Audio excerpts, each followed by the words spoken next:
Okay, so I'm going to go over a few things that you can do to protect yourself from bricking your car that you're working on.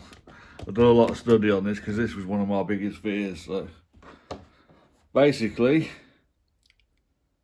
make sure that your programmer is up to date, because there might be a bug on a certain car that's fixed. So if you're up to date every day, you know you're fine. Maybe even check it a couple of times a day when you're working. Make sure that your programmer is fully charged as well before you get to a job. Even have some sort of thing in your van where you can charge it up, because you do not want that going flat on you halfway through a job. That would be bad. Make sure you study the vehicle before you go.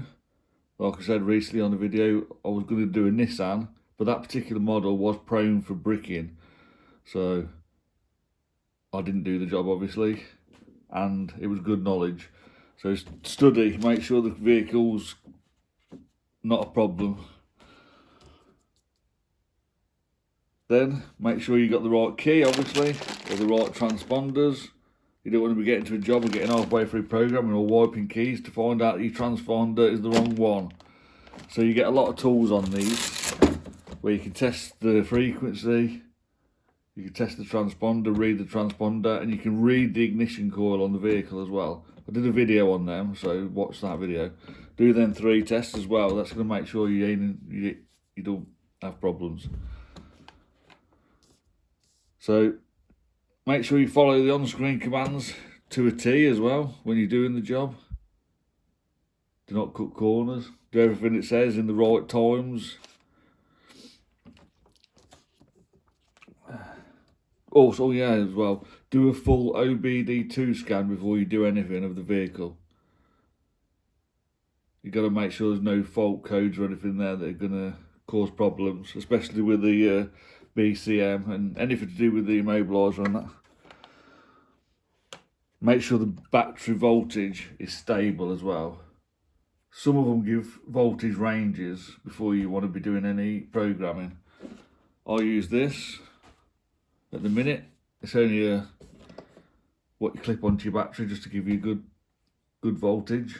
But really you could do with a variable one, so you can set to like 13.5 volts or something. But get your multimeter out and check the battery. So if you've got a flat battery or unstable voltage or just inadequate voltage, that you could fail to program a key. So that's about it really. I'll just read through my list.